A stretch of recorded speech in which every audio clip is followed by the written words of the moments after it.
Assalamu alaikum warahmatullahi wabarakatuh, mpenzi mtazamaji, natumai umzima buheri wa afya. Jina langu ni Haifa Muhammad na karibu katika kipindi kipendacho Upeo wa Asubuhi ndani ya kitengo Jukwaa la Wanawake. Alhamdulillah, tupo naye dada yetu kipenzi chetu ambaye si mwingine bali ni dada Sukaina ambaye tupo naye ndani ya studio zetu za Mahdi TV. Leo amekuja kutuelezea mengi kuhusiana na mada yetu ya identity, purpose and direction after bulugh. Hii ni utambulisho, kusudio na mwelekeo baada ya kubaligh kwa mwanamke, kwa mtoto wa kike, na insha Allah naamini tuna mengi ya kuweza kujifunza siku ya leo, na tutaketi chini na tusikize kwa makini, ama umsikize anakuambia yepi ili uweze kufaidika na mawaidha haya ya siku ya leo, na insha Allah tukielekea kwake tutaweza kufahamu mengi na mengi zaidi. Assalamu alaikum warahmatullahi wabarakatuh. Wa alaikum salam warahmatullahi wabarakatuh. Karibu tena Sukaina. Alhamdulillah, tena ni furaha kuwa na wewe. Angalau umeamua uipambe studio yetu kwa uwepo wako, na hiyo inatupa furaha zaidi kuweza kuwa na wewe, kuweza kufahamu mengi ama mafundisho ambayo umeweza kuandalia wasichana wetu ama mama zetu ambao wako nyumbani inshallah. Bismillah. Asante na nyinyi pia kwa kunialika. Alhamdulillah, karibu sana. Naam, bismillah. Katika hii dunia kitu muhimu sana ni kujijua. Naam. Kujua we ni nani, mipaka yako ni ipi, Ndiyo. na aswa malengo yako katika hii dunia ni nini. Ndiyo. Uislamu ni kujitambua na kujua dini yako. Na challenge kubwa ambayo watu ama wasichana huface after kukua wakubwa ama kubaleghe ni kuto kujijua. Unajiona tu wewe ni msichana lakini hujui sasa kutoka hapa naenda aje. Naam. Alhamdulillah, Mwenyezi Mungu akatupatia neema ya kuwa Waislamu. Alhamdulillah. Na Uislamu una mipaka yake. Uislamu unakuonyesha kabisa wewe ni nani. Naam. Unajua kwamba mimi kama Muislamu mimi ni mja wa Mwenyezi Mungu. Alhamdulillah. Nimekuja kwa hii dunia kumwabudu Mwenyezi Mungu. Sijakuja kufanya mchezo ama kwa chochote kile, maana wanakuambia lengo la sisi Mwenyezi Mungu kuumba majini na watu ni ili waweze kumwabudu Mwenyezi Mungu Subhanahu wa Ta'ala. Naam. Pia Imam Ali anasema kwamba he who knows himself knows his Lord. Ukijijua wewe mwenyewe ndo utajua Mungu wako. Kujijua wewe imaanisha eti nijue tu kwamba mimi ni Sukaina na maanisha nishajua Mungu. Ujijue kwanza wewe ni nani, umetoka wapi, uko wapi na unaelekea wapi. Ndiyo. Ujue kwamba wewe kama mimi kama Sukaina ndiyo niko hapa kama mja wa Mwenyezi Mungu. Mwenyezi Mungu ndo amenituma khalifa wa Mwenyezi Mungu. Niko hapa kutimiza wajibu wangu. Naam. Siko hapa kuendeleza tu ninachojisikia kuendeleza. Wana mapambo ya dunia ni ya muda mfupi sana. Na mambo ni mengi kwa hii dunia. Mambo mengi yanakaa mazuri lakini si mazuri. Ndiyo. Unaona kwamba ukiwa kama Muislamu umefungiwa. Ati wewe kama Muislamu watu wanashangaa, mimi nikitembea nimevaa mtandio alafu nisikie joto, sintaanza tu kujipepea. Tunashangaa sasa, kama ulikuwa unajua kuna joto mbona ukavaa hivyo? Hajui na preserve ile utambulisho wangu kwamba mimi ni mtoto wa Kiislamu. Hata joto linipata hivyo kwa sababu kuna maeneo kama Mombasa kuna joto kiasi gani, lakini ukiangalia mtu anatembea na full hijab yake kwa sababu hiyo ndo pride yake. Kuna mtu hiyo hijabu unayoona inamuangaisha, yeye anakuambia hii ndo pendeleo langu. Na pia unaona watu wenye wanajenga majumba ya kifahari, majumba makubwa. Hauwezi pata majumba kama hayo bila fence. Kama ukweli si wanawake hatuhitaji kujifunika, mbona hayo majumba lazima yafunikwe na fence? Unapata ingine imewekwa hadi sengenge huko juu, huwezi ruka. Hiyo imenikumbusha sketi moja wakati nilikuwa naangalia TikTok. Kijana alikaa, msichana akawa kwa hapo anaambia wenzake, wewe ni mkubwa wangu, umeoa, ushapata mke. Huyu mdogo wangu ameshaolewa, ashapata mume. Akamwambia, hebu fulani inuka, hebu geuka. Mwenzake akageuka, alikuwa amevaa dera lake vizuri lenye stara. Akijapo dera sio kwamba ni stara. Lakini tuseme lilikuwa limemstiri maumbile yake, sawa. Kageuka bila kujificha. Au mwingine naye akaambiwa, hebu amka na wewe geuka. Aliamka akijificha. Sasa akaulizwa, umeona tofauti iko wapi? Tofauti huyu mwenzako amejistiri, wewe hukujistiri. Akamuuliza lini ulipeza kuweza kwenda katika nyumba ya Mungu kumuomba? Akamwambia hata sikumbuki. Lakini lini Jumapili gani moja ushaikosa kwenda klabu? Akamwambia kila siku nenda klabu.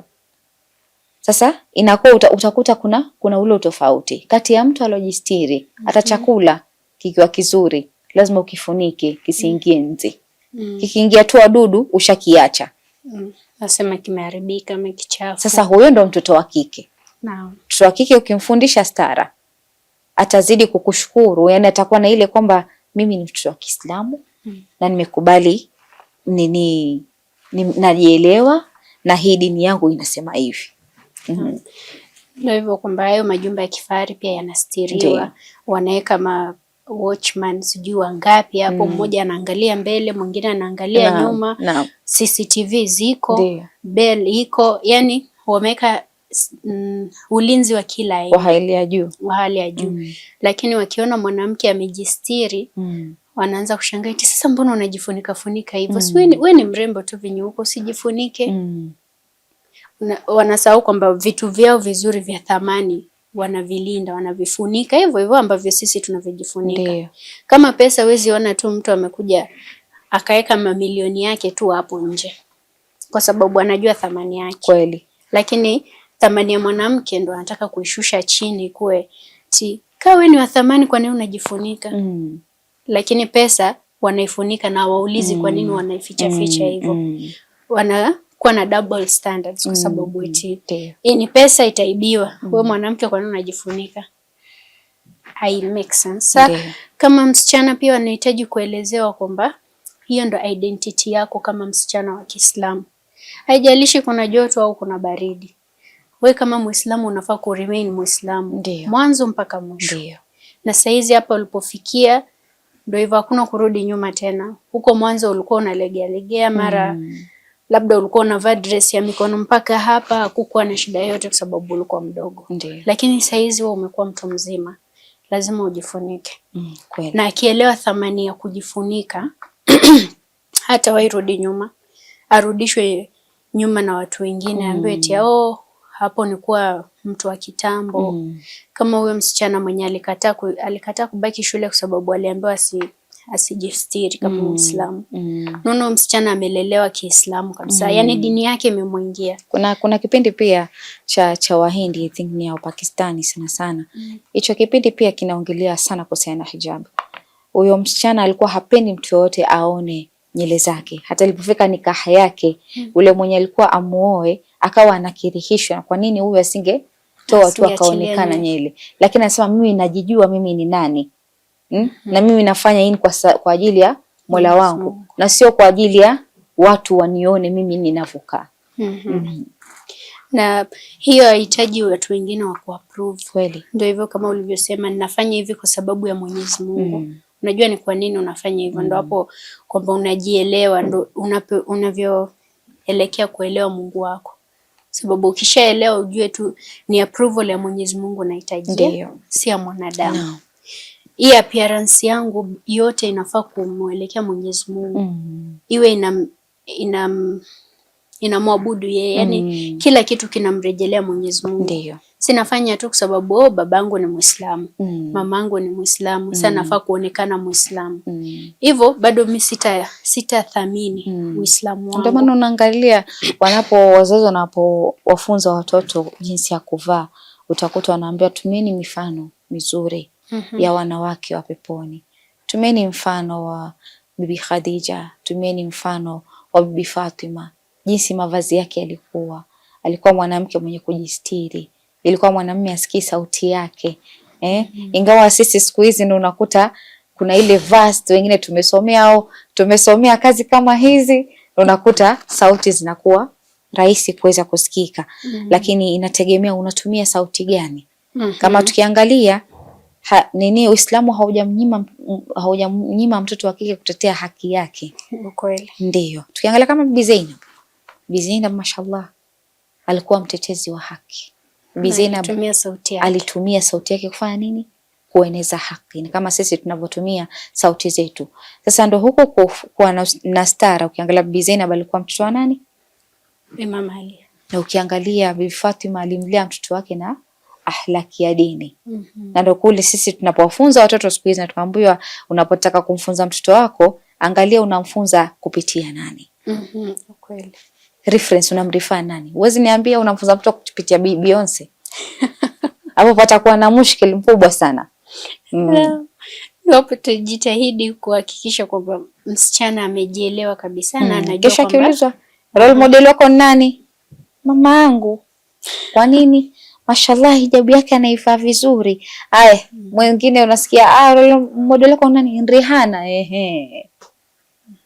Pana uzima hapo. Ajue kwamba thamani yake msichana, thamani yake haipimwi na approval ya watu wengine ama appearance ya venye watu wameweka huko nje. Ndio.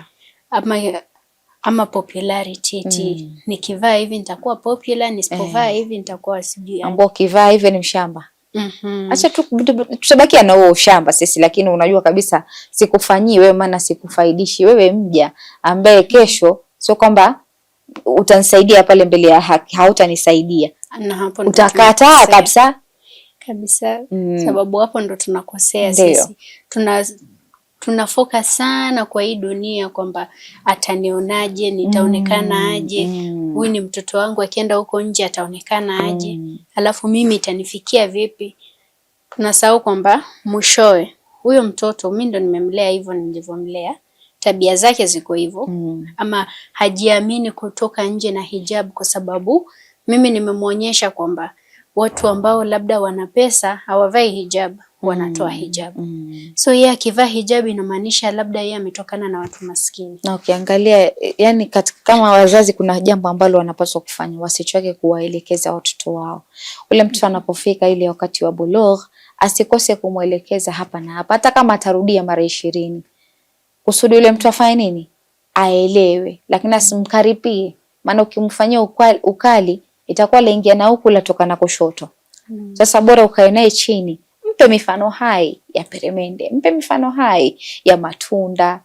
Matunda ukitaka kula lile utamu wake wa ndani lazima utoe ngozi yake ya nje, si ndio? Lakini ili wewe kama hiyo nini huwezi ipata ikiwa lazima ifunikwe ndio wewe ipate ikiwa bado ni nzuri.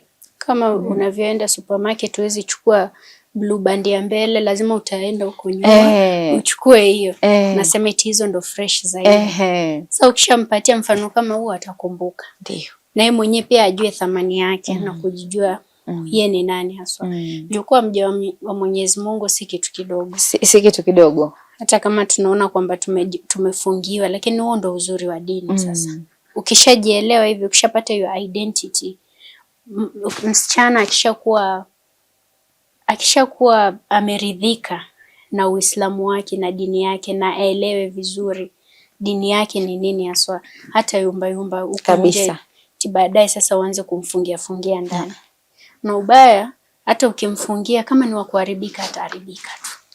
Hakuna mahali unaweza mpeleka akose kuharibika. Maana ni mafunzo yako wewe, ima ya muharibu ama ya mjenge. Na sana watu wanapenda, unajua kila mtu ana desire yake na anataka kila desire ambayo ako nayo fulfill. Aseme mimi natamani kukuwa na pesa ama niwe tajiri ama niwe mtu maarufu. Ndio. Ukiangalia hao watu maarufu hao ndo mashallah wakianzaga wakiwa chini wanakuwa na hijab, full hijab, complete sana. Amejistiri vizuri. Akiendelea sasa ndo anaanza mara hizo style za earring iko nje. Kidogo kidogo unaona mikono inatoka kuanzia hapa inasonga hapa kidogo, sijui saa ionekane, ama anachora hii na kazi ni kufanya hivi sijui. Kidogo kidogo mitandio shingo inaonekana, anaenda akipanda tu. Kila akipanda cheo mtandio nao unashuka. Sasa msichana huku mwanzo kama alikuwa ajua identity yake, itaenda tu hivyo kivunjika pole pole, hata yeye aone kumbe kupanda cheo inamaanisha na kupunguza hijab. Anasahau hijab yake alikuwa anaifanya. Ndio hilo uko katika kioo, alafu wengi wajua watu jui kioo kina madhara yake. Unapoiangalia kioo mwenyewe ukiiangalia, saa zingine unakuta unajikosoa. Sasa hii mbona iko hivi? Mbona kwa nini iko hivi? asiniache tu kichwa wazi. Shetani anakuambia wewe fanya, toa. Nadhani kuna clip ishaitoka kama hiyo, msichana ajiangalia kwa kioo kama shetani anamwambia itoe. Sasa akaitoa ili unajua kama una nywele singa ndugu yangu, si kama sisi wa Afrika kwa vikokoto tushashukuru nazo. Lakini unakuta mtu akona singa yake ataka ionekane. Yes, in as much as unataka ile kuonekana nywele ni zako, lakini stara pia ni yako. Hasad ni nyingi, lakini si wengi ambao wanaufahamu huo. So desire zetu pia tunafaa kuzicontrol, kwa sababu hii desire ni kitu kikubwa sana. Haya matamanio ya nafsi yanaweza kukulead to kufra. Ujipate baadaye labda siku ya kiyama unajipata unaambiwa kwamba wewe uko unamwabudu Mwenyezi Mungu. Unashangaa aje na mimi nilikuwa naswali kila siku. Kumbe ni desire zako zilikuwa zinakupeleka.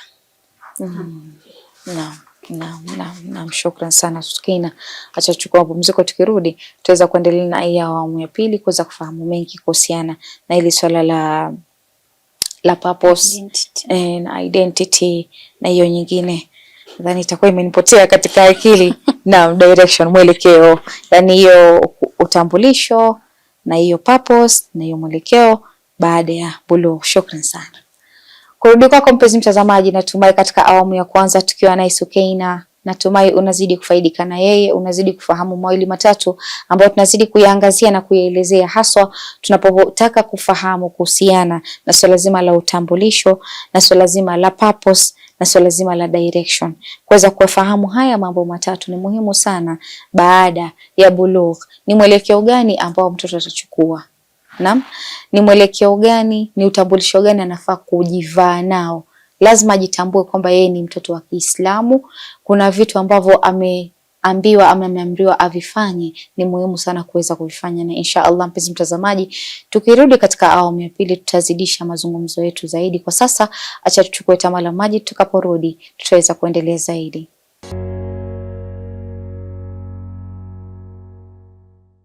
Assalamu alaikum warahmatullahi wabarakatuh. Mpenzi mtazamaji, karibu tena katika awamu ya pili ya kipindi kipendacho Upeo wa Asubuhi ndani ya kitengo Jukwaa la Wanawake. Alhamdulillah, ni furaha tena kuzidi kuwa na wewe tukiweza kukujuza mengi kuhusiana na mtoto wa kike, haswa ikiwa mada yetu inaongelea sana kuhusiana na bulugh upande wa mtoto wa kike, na mada yetu ikiwa hususan ni kuhusiana na utambulisho, yani kujitambua mtoto wa kike wa Kiislamu kwamba yeye ni Muislamu, na pia purpose, yani na pia kuweza kufahamu zaidi na masuala mengine ambayo tupo nayo mengi ambayo tumeweza kuangazia, na tukirudi kwa Sukaina tutaweza kufahamu mengi na mengi zaidi. Karibu tena Sukaina.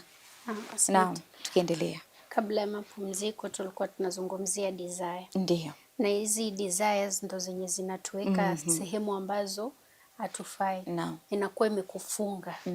Na wewe unasema eti mimi niko free. Juu nahitaji, nina haya matamanio yangu, nina hizi dreams zangu zenye nahitaji kuachieve. Ukiangalia hizo dreams zenye, ukiwa na dream unahitaji kuwa na direction. Na pia mwenyewe ujijue wewe ni nani, ukuwe na your identity, ukuwe na purpose. Kwa nini unaendea hiyo? Kama dream yako itakufanya utoke, dreams sana sana si lazima zikufanye utoke katika dini yako. Ndiyo. Ni wewe mwenyewe tu, nafsi yako ndio itakulead huko kwingine. Sababu Mwenyezi Mungu kama alingejua kwamba hizi desires zetu ndo zingetuharibia, asingetupatia. Lakini Mwenyezi Mungu kama tunavyomjua ni mwenye hikma, anajua kila kitu. Hakuna mwenye anaweza tupatia kitu ambacho kitatudhuru, sio wenyewe. So hizi desires ni sisi tunazidrive huko kwenye zinatupeleka. Hata ukisema unataka kuwa journalist, uwe kama mwanamke, uambiwe eti sauti ni aura.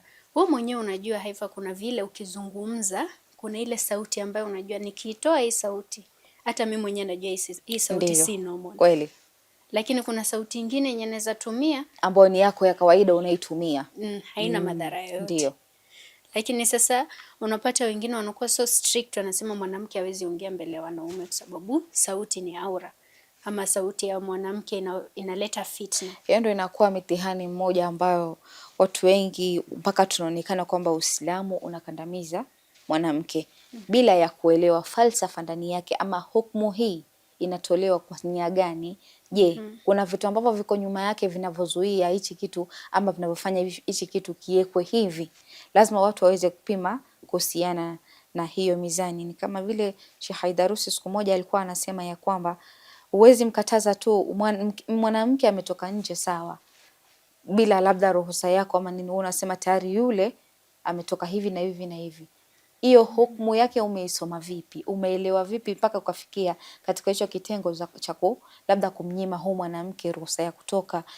Kwa nia gani? Lazima kila vitu vina shuruti zake za kuweza kufuatwa. Juu kama sauti ingekuwa ni aura, Mtume Bibi Fatima hata asingelingania haki ya asingelingania, Bibi Zainab asingelingania kabisa, kwa sababu mama yake hakuwa anafanya hivyo. Ndio. Sababu alipigania haki wakati Mama Ali alikuwa Bibi Fatima. Ndio. Bibi Zainab pia yeye hivyo hivyo akapigania haki baada ya Imam Hussein. Hakuna venye wao kama sauti ya mwanamke ni aura wangeongea mbele ya wanaume. Kweli. Na wote walikuwa wanaongea mbele ya wanaume. Kweli. Lakini bado huyo Bibi Fatima ndio yeye mwenye alisema kwamba mimi hata nikizikwa janaza yangu muifunike, mwili wangu usionekane. Kwa hivyo yeye mwenyewe pia anajistiri, amestiri aura yake. Hakuwa anatumia hivi tu, mtu ambaye alikuwa hadi anajistiri mbele ya kipofu. Anasema hata kama ni kipofu lakini bado tu lazima nijistiri, nifunikeni. Kumaanisha yeye hijabi yake inajulikana, na hata tukimfuata yeye tunajua, sababu tuna mifano yake kadhaa. Kama alivyokuwa anaongea kuhusu haki, inamaanisha sauti ya mwanamke inaweza sikika. Ndio. Kujifunika naye alikuwa anajifunika ndo kama hiyo mbele ya huyo kipofu. Bibi Zainab pia the same. Lakini watu wengine wanasema kwamba venye Bibi Zainab alidhalilishwa mbele wakati Imam Hussein alikuwa shahidi. Walimtoa hijab. Sasa wengine juu tunamfuata Bibi Zainab, tunafuata kila kitu kilichomhapenia wakati wa Karbala. Hata sisi kwa hiyo katika hiyo walk ya 40 tunataka tutembee bila mitandio. Juu Bibi Zainab pia yeye alitembezwa bila mtandio. Lakini kwa shakuwa Bibi Zainab ndio alifanywa hivyo, sio kupenda kwake, ni kwamba amedhalilishwa. Lakini yeye advocacy yake siku zote ilikuwa hijab. Hijab kwa mwanamke ni kitu ambacho ni kinga kwake. Hijab inamstiri mwanamke na mambo mengi sana. Inamstiri na macho mabaya pia. Yani hii hijab kiujumla sisi kwa wanawake tunaiona kama dhiki, lakini si dhiki. Nikisikia mwanamke anasema kwamba wanawake wa Kiislamu wamekuwa oppressed kwa sababu hawezi vaa freely, hiyo freely yako yenye unataka mwanamke avae, wewe hujui inamtia katika kitengo kigani ambacho ni kibaya. Inaweza kuwa katika madhara makubwa yake ambao labda hajajistiri, ikawa ni mwanzo labda wa failure ya maisha yake, ikiwa ni failure labda huwezi jua watu wagani watamwekea macho ya hasad, maana macho ni mabaya. Kila mwanadamu, kila mwanamke yani ako na umbile lake. Kuna mwanamke mashallah yeye ameumba mpaka ameumbika kisawasawa. Sasa yule akisema yotembea ile stress nzima jamani, stress nzima itakuwa hakuna salama. Naam. Tunaambiwa kwamba Imam Ali anasema do not be a slave of others when Allah created you free. Kama Imam Ali anatuambia hivyo, usiwe slave wa mtu, na Mwenyezi Mungu alikutengeneza, alikuumba ukiwa free. Na maanisha Uislamu si ni slavery. Uislamu tu ni a way of life. Hiyo inakusaidia ukuwe na identity. Ndio. Na hiyo identity ndio watu wengine wanatry kuicorrupt. Na wewe ukikubali ikuwe corrupt, shauri yako. Kwa sababu wewe mwenyewe pia ukifanyaga jambo unajua kabisa. Sababu kama hizi uniform za shule, kuna shule zingine tracksuit zinakuaga hivyo hivyo kulingana na maumbile ya mtu. Kuna wale wenye wakivaa tracksuit hawataonekana. Wengine wakivaa wanaonekana. Wenzako wanakuambia we mashallah, si ukivaa tracksuit unaonekanaga vizuri. Basi ukisifiwa kama hivyo ndo wanasema kesho anajaivaa tena hii. Kuna hizi wrap skirt zenye zinasaidia at least kufunika. Sasa wewe ukivaa hiyo wrap skirt unaambia ukivaa wrap skirt hata uonekani vizuri hivyo. Sasa afadhali tu tracksuit peke yake unakuaga mashallah. Zoenzi nakumbuka hizi zangu wrap skirt nilikuwa nikivaa na trouser.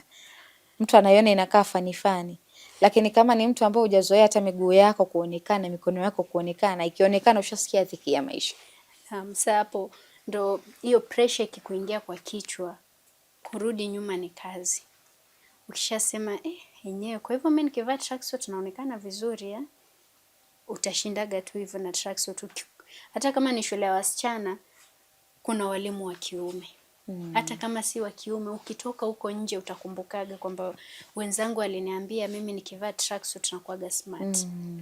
Sasa hiyo ikikuingia unaona already unakuwa ushafungiwa, matamanio yako hayo ya kutaka kuonekana mzuri zaidi itakuwa imekufunga.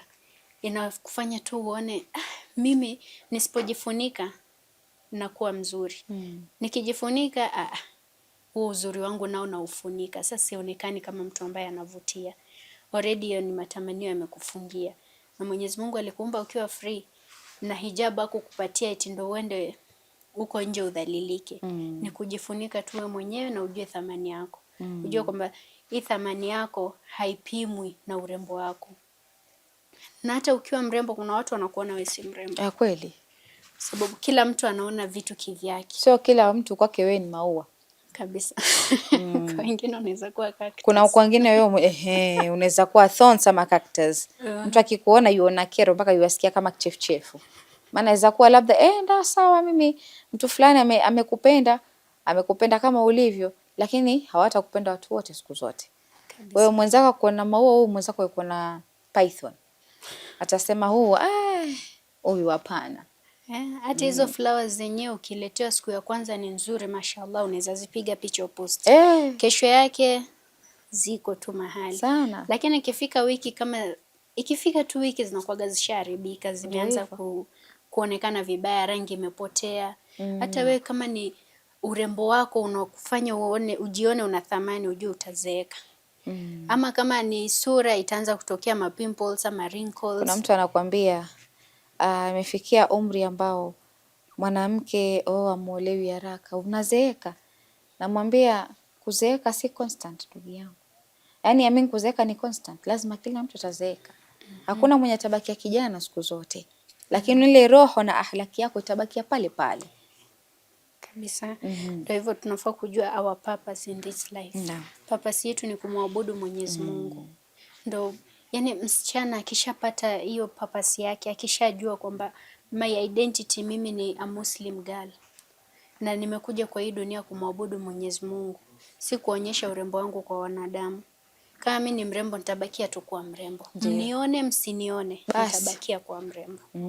Nijulikane nsijulikane, nitabakia hivyo hivyo. Sababu urembo ndio unafanya watu walewe nao wanaona mimi nisipokuwa mrembo sina umuhimu katika hii. Wanakuambia ya kwamba binadamu hajafa hajaumbika. Leo urembo wako unautumia kama ndo kivutio. Kesho minaudhu billah umemwagikiwa na maji kwa uso, maji ya moto, utaenda kulia wapi? Hakuna atakaye kuangalia. Lakini kama uliishi bila kufikiria urembo wako ndo kila kitu, uliishi kwa sababu ya moyo wako, Allah hawezi kosa kukubariki na neema zake. Kwa maana huwezi elewa msemo huo wa Bibi Zainab alivyosema mara aitu ila jamila, unless unajua your purpose in this life. Sababu yeye alikuwa anajua alichokiona hapo si kizuri. Yani familia yako yote imeuliwa mbele ya macho yako. Hiyo ni mtihani ambao ni mkubwa sana. Uje kusema mara aitu ila jamila. Huko hapa. Ambao si wengi sahii wanaweza.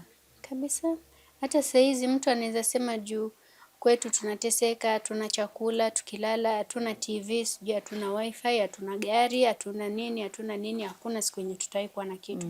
Sababu ushaanza hatuna. Na labda una vitu ambavyo mtu mwingine anatamani kutoka kwako. Haujiangalii wewe mwenyewe. Unatamani kwamba mimi natamani niwe na labda simu kama ya Haifa. Na Haifa mwenyewe anakuangalia, labda hata yeye anasema natamani niwe na hiyo iPhone. Basi hata ndio hiyo atamani hiyo ndio anasema ala kweli. Kila mtu na matamanio yake. Hiyo identity ni kitu muhimu sana na purpose. Ujue wewe ni nani. unafanya nini katika hii dunia na baada ya hapa utaenda wapi. Ukishajua hiyo, kuna mambo mengi sana ya dunia yatakuwa si muhimu kwako. Mambo ya watu wakuambie eti trend siku hizi ni hivi, kufunga mtandio kama kilemba, ubakie na earrings zako nje. Wewe utajua tu, mimi sikuja hii dunia kuenda na trends za watu. Na Mwenyezi Mungu aliniumba free. So siwezi kuwa slave wa mtu na matamanio yake. Na pia environment yenye tunalelea wasichana wetu. Kuwa na marafiki ambao si Waislamu si mbaya. Lakini uhakikishe kwamba mtoto wako hata akiwa nao marafiki ambao si Waislamu hawatamfanya aende vingine. Naam. Kama yeye kukuwa na marafiki ambao si Waislamu haitamdhuru, ni sawa. Kama unamwaminia kiasi hicho, acha awe nao marafiki. Lakini kama akiwa nao marafiki watamdhuru, ndio hivyo. Na kama tunavyoambiwa kwamba kama kutokuolewa ama kutokuoa kutakufanya utende dhambi, oa ama olewa. Lakini kama haina, subiria wakati wako. Kwa sababu Mwenyezi Mungu hajatuleta kwa hii dunia kuteseka. Hata mambo ambayo sisi tunaona kwamba ni mateso kwetu ni neema ambayo si wenyewe hatujui. Ni macho yetu tu ya kibinadamu ndio yanatudanganya. Saa zingine ni wasiwasi wa shetani, anakuambia wewe umeteseka sana, angalia wenzako kila siku wanacheka. Kumbe wanacheka tu mkiwa na yeye. Wakiwa ndani wenyewe wanalia. Lakini shetani anakuambia no. Hao wanacheka, wana furaha, wewe hauna. Ama wana furaha juu wao wanaishi hizo nchi za magharibi. Wako nchi ya Kiislamu, ndio maana haucheki, hauna furaha kwa sababu ya hiyo. Saizi watu wa Palestina wana furaha kutushinda si wengine. Kweli. Lakini sisi wengine tunaona sisi ndo tuko pazuri kwa sababu tunaona tu haya mateso ya dhahiri, hatuoni ya ndani. Na pia tunajali sana vitu ambavyo watu wanaona. Dhambi kama kwa mtu mwingine si dhambi, unaona si dhambi pia. Wakati Mwenyezi Mungu anakuona na hiyo dhambi yako haitafutika kwa sababu watu wengine kwao si dhambi. Kama kukuwa na boyfriend girlfriend relationship, unaona hiyo si dhambi kwa sababu siku hizi kila mtu ana boyfriend, kila mtu ana girlfriend. Sasa kukuwa Muislamu kwa wakati kama huu ni kazi. Sababu ukiangalia huku yule ana girlfriend, ukiangalia huku huyu ana boyfriend, kila mtu yuko in a relationship. Hakuna mtu yuko single around you. Unasema trend siku hizi ni kuwa na mtu. Tina hii weather ukikaa peke yako. Naje ujitakie kuzaa mwana haramu nje ya ndoa. Watu wengine wanakuambia si kila mtu anafanya, kwani shida iko wapi? Kwa hivyo ndio ule utambulisho tulichokuwa tunaongea. Wewe unajitambua nani kama wewe Muislamu? Ndio hapo sasa. Mtoto ukishamlea na anajua identity yake ama her purpose in life, direction yenye anaelekea ni gani na ni gani anataka kufuata, hawezi angukia mitego kama hiyo. Eti kila mtu anafanya so hata mimi nifanye.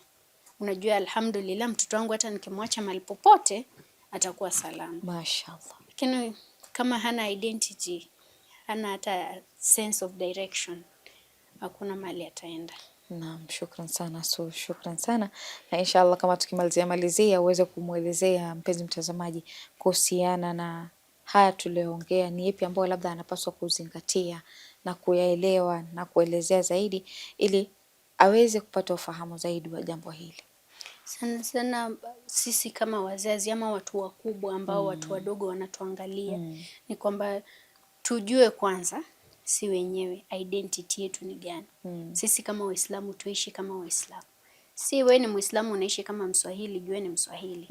Ama wewe ni Mwafrika, sijui tutasema lugha gani? Mwafrika, wewe kama Mwafrika uishi kama Mwafrika. Mara saa zingine uko Muislamu, saa zingine unaishi kama Mwafrika. Hapo unaonyesha tu hauna sense of direction. Na Uislamu iko na direction, iko na purpose, iko na identity. Yani Uislamu uko kamili, ni dini iliyokamilika, haijapungua chochote. So we ishi kwanza kama Muislamu, mimi mwenyewe niishi kama Muislamu, nifuate Uislamu to the core mpaka mwisho huko ndani. Nisidokoe vitu hapo niseme nitafuata hii, niache hii. Nafuata hijab na achana na mambo mengine. Sasa mimi nikishakuwa na hiyo direction na hiyo sense of direction, mwenyewe najijua mimi ni Muislamu, sipelekwi na upepo, ndo naweza ambia mtu mdogo ama mtu ambaye ananifuata pia yeye kwamba unafaa kuwa straight kwa hii dini yako. Hujue kwamba kuna trends zitatokea, kuna tests zitatokea kwa hii dunia, ujione kwamba wewe uko nyuma sana, lakini usifuate hao watu. Juu mwishowe ni wewe peke yako utabakia. Mwenyezi Mungu atakuwa ni wewe na Mwenyezi Mungu, unaulizwa ulifanya hivi kwa nini? Au utasema eti marafiki zangu walikuwa wanafanya hivi. Watakuruka. Hata wasipokuruka bado ni wewe peke yako. Madhambi unajibebea. Hawatakuwa, labda mwenzako usiku anatoa istighfar, alafu asubuhi akirudi anakuwa mtu mwingine. Bwana. Ama huo usiku alitoa istighfar na akafariki. Akajisafishia amali zake. Wewe bado unaendelea kumfuata. Ujue na Mungu ana mkataba gani? Wewe haukuhusu huo mkataba wao. So ukikosa kufuata hao watu wa nje, ufuate dini yako.